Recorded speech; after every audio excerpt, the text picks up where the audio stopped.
Bihar BSSC top 50 question biology का आज मैं आपको कराऊंगा। इससे पहले मैंने आपको 100 क्वेश्चन करवा चुका था। मैं हर रोज़ आपको 50 क्वेश्चन करवाता हूं। तो चलिए मैं आज आपको 100 से आगे बताता हूं, क्योंकि इससे पहले मैंने 3 वीडियो मैं बना चुका हूं, तो आप उनको जाकर के देख सकते हैं। चलिए 101 नंबर का प्रश्न आपके सामने में है, पिनियल ग्रंथि कहाँ स्थित होता है। दोस्तों पिनियल ग्रंथि कहाँ स्थित होता है, वो स्थित होता है मस्तिष्क में। कहाँ होता है, मस्तिष्क में।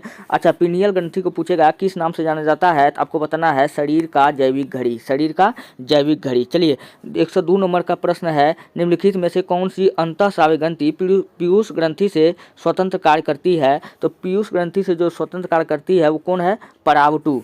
कौन है, ऑप्शन डी इसका बिल्कुल राइट होगा, परावटु ग्रंथि। चलिए 103 नंबर का प्रश्न आपके सामने में है, मनुष्य में सबसे बड़ी ग्रंथि है। मनुष्य में पूछ रहा है कि सबसे बड़ा ग्रंथि पूछे तब बताना है यकृत।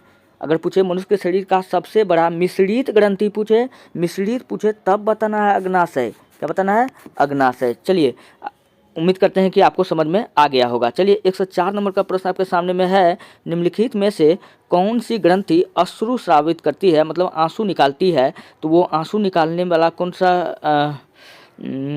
क्वेश्चन क्या है, निम्नलिखित में कौन सी ग्रंथि अश्रु स्रावित करती है। तो वो लेक्रिमल ग्रंथि जो है ये क्या करती है, आंसू निकालती है, इसलिए इसका ऑप्शन ए बिल्कुल राइट होगा।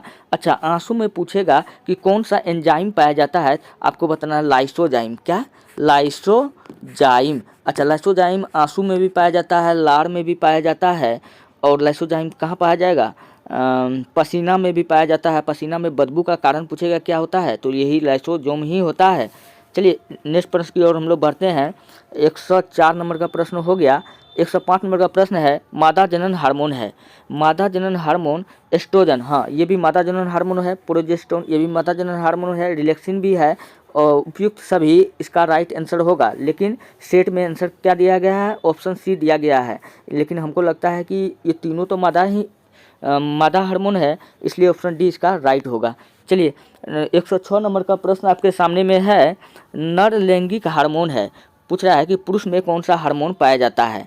साफ भाषा में कहे तो पुरुष में जो एक प्रकार का हार्मोन पाया जाता है, कौन सा, टेस्टोस्टेरोन हार्मोन, टेस्टोस्टेरोन हार्मोन। इसलिए इसका ऑप्शन सी बिल्कुल राइट हो जाएगा। अच्छा, इस हार्मोन के कारण क्या होता है, इसका लक्षण क्या होता है कि जब आदमी युवा अवस्था में होता है, मूंछ दाढ़ी उगना, ये सब जो है द्वितीयक लक्षण का वाहक होता है, हम कह सकते हैं। चलिए 107 नंबर का प्रश्न आपके सामने में है, कौन सा हार्मोन लड़ो उड़ो हार्मोन कहलाता है। लड़ो उड़ो हार्मोन किस हार्मोन को कहते हैं भैया, एड्रीनेलिन को हम लोग लड़ो उड़ो हार्मोन के नाम से जानते हैं। चलिए 108 नंबर का प्रश्न आपके सामने में है, रक्तदाब का नियंत्रण कौन करता है। रक्तदाब का जो नियंत्रण करता है वो करता है, कौन करता है, अधिवृक्क करता है, इसलिए इसका ऑप्शन ए बिल्कुल राइट होगा। चलिए 108 नंबर का प्रश्न हमने सोल्व कर लिया। 109 नंबर का क्वेश्चन है, जीवन रक्षक हार्मोन किस ग्रंथि से स्रावित होती है। दोस्तों जीवन रक्षक हार्मोन जो है वो एड्रिनल ग्रंथि से स्रावित होती है, इसका ऑप्शन ए बिल्कुल राइट होगा। 110 नंबर का प्रश्न आपके सामने में है, मानव शरीर की कौन सी ग्रंथि एक साथ अंतःस्रावी तथा बहिर्स्रावी दोनों तरह का कार्य करती है। तो वो मैंने पहले बता चुका हूँ कि अग्नाशय जो है ये 2 प्रकार के ग्रंथि से मिलकर बना है, अंतःस्रावी ग्रंथि प्लस बहिर्स्रावी ग्रंथि। अंतःस्रावी ग्रंथि से हार्मोन निकलती है, बहिर्स्रावी ग्रंथि से हार्मोन नहीं निकलती है। चलिए ये भी क्वेश्चन हो गया। 111 नंबर का प्रश्न आपके सामने में है, इंसुलिन एक प्रकार है। दोस्तों पूछा है इंसुलिन क्या है, इंसुलिन क्या प्रोटीन है, क्या एंजाइम है, क्या विटामिन है, क्या हार्मोन है। दोस्तों इंसुलिन जो है वो हार्मोन है। क्या है, एक हार्मोन है, इसकी कमी से हमें डायबिटीज रोग हो जाता है। चलिए हम लोग बढ़ते हैं आगे की ओर। 109 नंबर का प्रश्न 111 हो गया। 112 नंबर का प्रश्न है, कौन सी ग्रंथि इंसुलिन निवारण के लिए उत्तरदायी है। इंसुलिन निवारण के लिए पूछ रहा है कौन सी ग्रंथि उत्तरदायी है। तो अग्नाशय कहाँ पाया जाता है, अग्नाशय में पाया जाता है, इसलिए ऑप्शन डी इसका बिल्कुल राइट होगा। 113 नंबर का प्रश्न है, इंसुलिन की खोज किसने किया था। तो इंसुलिन हार्मोन का जो खोज किया था वो कौन किया था, बैटिक व बेस्ट ने, बैटिक व बेस्ट ने किया था। ऑप्शन बी इसका बिल्कुल राइट होगा। चलिए लेंगरहंस की द्वीपिका जो इंसुलिन का स्राव करते हैं वो स्थित होते हैं। दोस्तों अग्नाशय में हमारा एक सेल पाया जाता है, एक लेंगर्स 1% अग्नाशय का 1% भाग अग्नाशय का 1% भाग जो बनाता है वो लेंगरहैंस की द्वीपिका बनाता है और ये इंसुलिन को स्रावित करता है। ये कहाँ से? अग्नाशय से, इसलिए इसका ऑप्शन सी बिल्कुल राइट होगा। 115 नंबर का प्रश्न है, मनुष्य के शरीर में पेशियों की कुल संख्या होती है। मनुष्य के शरीर में जो पेशियों की कुल संख्या है कितना है? 639। कितना है? 639। 116 नंबर का प्रश्न है, मनुष्य के शरीर की सर्वाधिक शक्तिशाली पेशी है।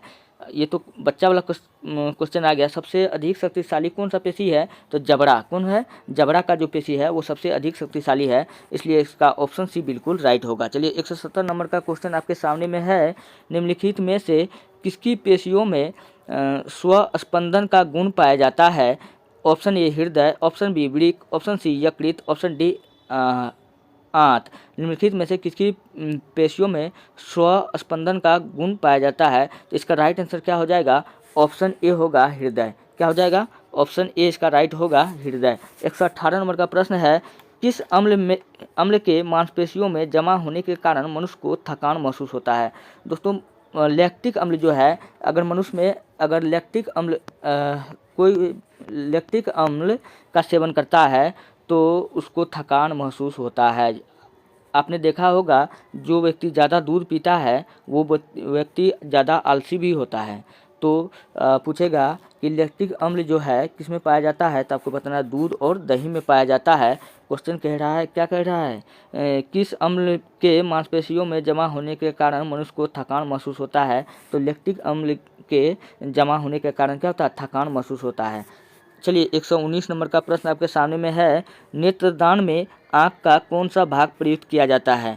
मतलब कौन सा भाग को दान किया जाता है? तो कॉर्निया को क्या किया जाता है? दान दिया जाता है। ये बात आप याद रखिएगा। चलिए इसका ऑप्शन बी बिल्कुल राइट होगा। चलिए 120 नंबर का प्रश्न आपके सामने में है, नेत्र में प्रवेश करने वाले प्रकाश की मात्रा का नियंत्रण निम्न में से किस अंग द्वारा किया जाता है? तो वो किया जाता है आइरिस द्वारा। इसका ऑप्शन डी बिल्कुल राइट होगा। 121 नंबर का प्रश्न है, आँख के किस भाग पर वस्तु का प्रतिबिंब बनता है? आँख के किस भाग पर वस्तु का प्रतिबिंब बनता है? वो बनता है रेटिना पर, इसलिए इसका राइट आंसर क्या हो जाएगा? ऑप्शन सी हो जाएगा। आँख के किस भाग पर वस्तु का प्रतिबिंब बनता है रेटिना पर, इसका आंसर ये हो जाएगा। चलिए 122 नंबर का प्रश्न है, 122 नंबर का, त्वचा का रंग किसके कारण होता है? त्वचा का रंग जो होता है मेलानिन के कारण होता है। किसके कारण? मेलानिन के कारण। ये बात आप याद रखिएगा। चलिए 123 नंबर का प्रश्न है, मनुष्य में त्वचा किस स्थान पर सबसे अधिक मोटी होती है? ये तो बच्चा वाला क्वेश्चन आ गया। कहाँ पर हमारा जो चमड़ा है जो मोटा होता है? तो हथेली का, सिर का, नितंबों पर, तलवे पर, ये चमड़ा कहाँ है, क्या होता है? मोटा होता है, इसलिए इसका ऑप्शन ए बिल्कुल राइट होगा।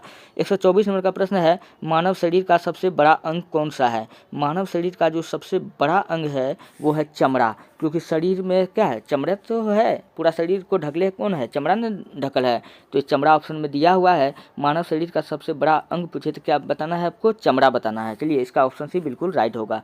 त्वचा की ऊपरी सतह कहलाती है एपिडर्मिस। क्या कहलाती है? एपिडर्मिस। इसका ऑप्शन ए बिल्कुल राइट होगा। केशुरुक जंतु के शरीर का सर्वाधिक कठोर भाग होता है। सर्वाधिक कठोर भाग होता है, उसको क्या कहते हैं? उसको कहते हैं कैरेटिन। क्या कहते हैं?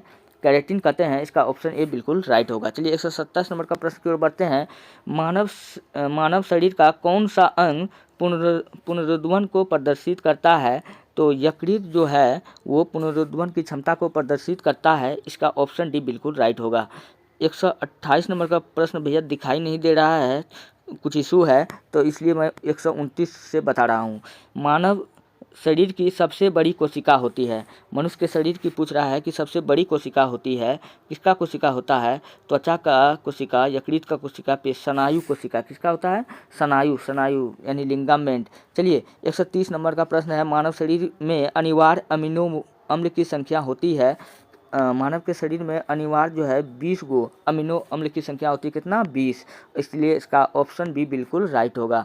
131 नंबर का प्रश्न है, मानव शरीर का सामान्य तापमान होता है? तो मानव शरीर का जो सामान्य तापमान होता है वो 36.9 डिग्री सेल्सियस होता है। 132, इसलिए इसका ऑप्शन बी बिल्कुल राइट होगा। 132 नंबर का क्वेश्चन है, महिला के मानव मस्तिष्क मस्तिष्क लगभग कितने ग्राम का होता है?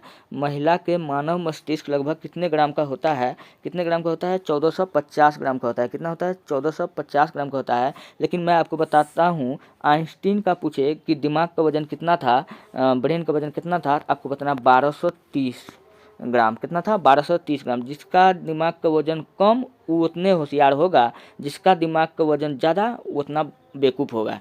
यानी कि हम लोग जो जंगल में रहते थे तो उस समय हमारा जो क्या था, दिमाग का वजन ज़्यादा था। चलिए 132 नंबर का प्रश्न हो गया।